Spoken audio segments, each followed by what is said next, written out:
Welcome back, TNT. Yes, it's time to share a cup with my foodie friend this morning. And as I told you at the top, so many cuisines, and food really connects us in a way that is so amazing sometimes. And you connect dots. And from different parts of the world, so much similar cuisines that can connect Trinidad and Tobago to Africa, to China, to different continents across the world. Food, amazing. This morning, my foodie friend is all the way from Ghana, but he's a Trini living here for the last 10 years or so. His name is, let me see if I can get it correct, right? His name is Moses Dugbatse. Yes, you get it correct. No, I put some phonetics so that I could get that right, but check the spelling on the screen, Moses. Welcome. Thank you, sir. Welcome. But you've been here in Trinidad and Tobago for what, 10, you said? A little more than 10 years? 10 years, 4 months now. 10 years, 4 months? Yeah.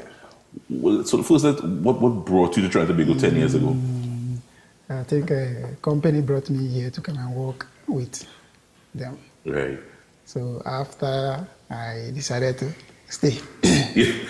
So you came to work. Yeah. And you did not go back to Ghana after? I went and I came back. You came back? Yeah. Why you came back?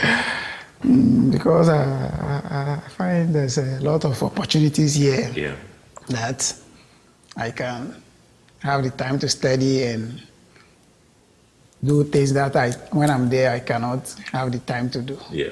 So that's make me come back. English is not your first language, is it? No, I'm from Ghana. I'm from the tribe called Ewe, E-W-E. Right. They are in the voters' parts in Ghana. Right. When you came to Trinidad, did you speak English at all? Yeah. You spoke a little English, Yeah, so you were able to understand. I went to school, and English was. I remember those days they used to beat me to learn the English. As I used to say, English is not my language. Why are you forcing me, beating me to learn it? But when I came here, I realized it was good. It helped me a lot to communicate with people. Yeah. My first time it was hard. Yeah. When I was calling somebody to find out about accommodation, the way the person is speaking, I cannot understand.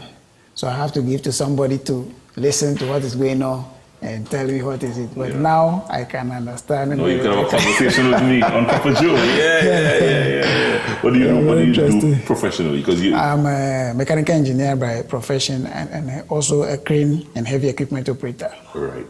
But you could cook. Yeah, very, very good. You're not a chef. Yeah. You're not a chef. No, but you can cook.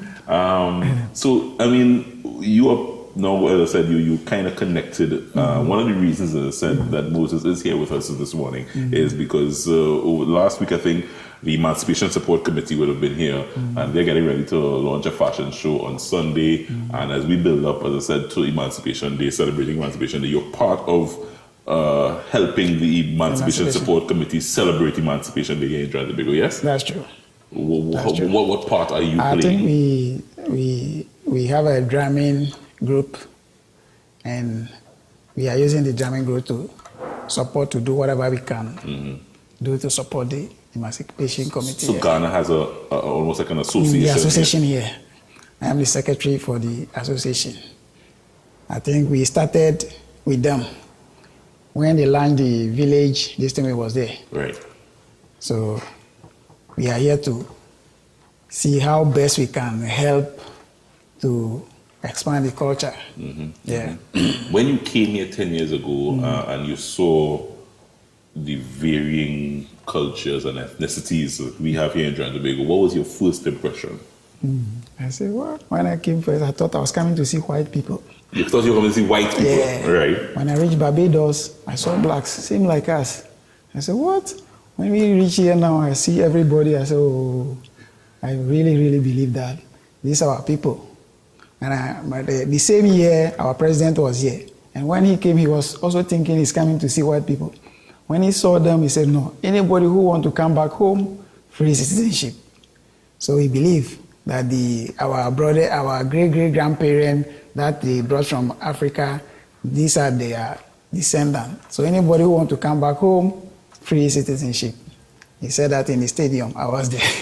From anybody from Trinidad want to come back home. It's free citizenship. Yeah, that's what he said. Yeah. So it was. I mean, how important it is. I mean, like for instance, here in TNT, we would celebrate Emancipation Day because, as you know, we all came from somewhere, you know, and the African community here would celebrate Emancipation Day.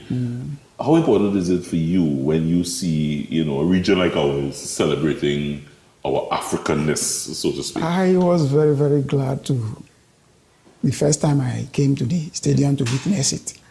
So I was using this very, very good because our masters have I would say, enslave our mind. I would say it's like you keeping a fowl under a cover. When you take that fowl out of a cover, you compare it with a free fowl, you will see a little difference between them.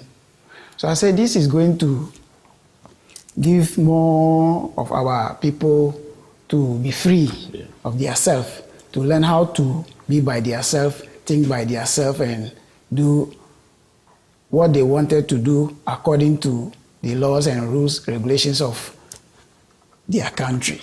So I was very, very glad. And I was looking for a way to help, especially my brothers who are damaging their self. I used to sit there and think about this. I said, what can somebody do to help these brothers bring love among themselves? So fighting with themselves. So I teamed up with a pastor. We used to go to the YTC. That it was 2008, to teach them how to be conscious of their self, how to use their mind to control their self. If Satan is telling them to do the bad, how they can be able to identify wrong from right. And we did that for about 2 years before the pastor friend went back to the state. So as he went back to the state, that's end right there. But I was still looking for people who I can come close to and see. So when I went to the Emancipation, the first meetings I've even talked about this, but I was saying this can be done by holding the youth, the little ones now, because the grown-ups they are already setting their ways. It's going to be very hard to try to change them. But if you tackle the little ones who are coming out now, letting them know this is that, before they reach that level, things will change. In the next generation. The generation will change. Because if that is not done, what is going to happen the next 10 years? If that love is not brought back between ourselves, what is going to happen for the next 10 years? This is a very nice place. Very, very nice and cool place. If that love, the old love, the great-grandparents had before is back, it should have been a heaven. You can sleep with your door open, nobody's coming in. But right now, you cannot even be in your room and leave the door open. So before you can leave, before you can even go out and leave your door open, nobody is coming in. Come back. So I was thinking about how to get that back. I'm sure the littlest you can do will help and go a long way. The littlest you can do. So that's great. You cook like this all the time? You cook? Yeah, I cook. Before us here, let's talk about a little bit about what's before us here, because this is a tool that looks very similar to a pilau. You would have had a pilau here. What is this before me here? This is, the procedure is same like pilau. This is a Ghanaian dish? Ghanaian dish. Just that you don't have the peas, the black-eyed peas and okra and those things inside. But it's similar like pilau. This one, I was going to use a meat, either cow meat or chicken or turkey to do it. But I was rushing. But you can't put meat in this as well. You can put meat. But you have no meat in this one. No, this is, I use corn corned beef.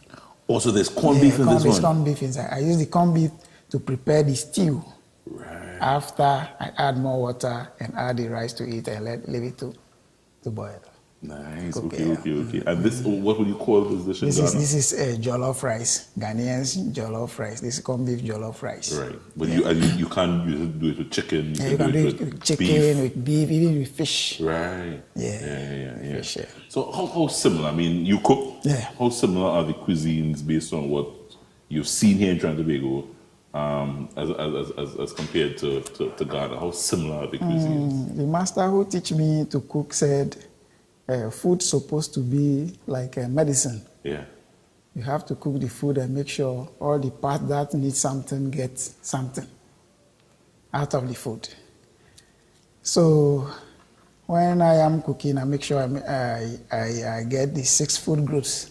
If I didn't get all 7, I make sure I have a little bit of everything in so it. that when I eat it, every part that needs something will get something. Yeah. Can I taste? Well, you can taste it. I can taste. This on top here is this corned beef? Yeah. This is corned beef on top this here? is a corned beef stew. Right. What's your favorite dish back home? I have a favorite dish is banku and okra stew. That is made out of corn powder. We put a pot of water on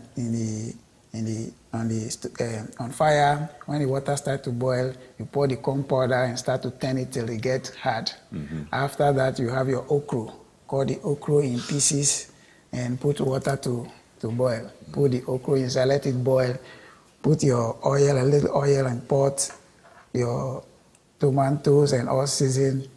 Add up and pour the boiled okra on it and leave it to boil. After you put whatever meat or fish you want to use, you season them and fry or steam them and put them in. After you cook your banku, then you serve it with the...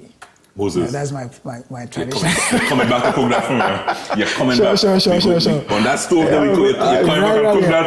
I even thought I was coming here to cook the food. No. I didn't know how to cook it immediately. Yeah. I wanted to come and cook it here. No. So that you will see how we are going to make that happen. We are going to make that happen. Sure. And then you're going to come and make one of your national dishes here with us on a cup of joe. Thank you very much, my brother.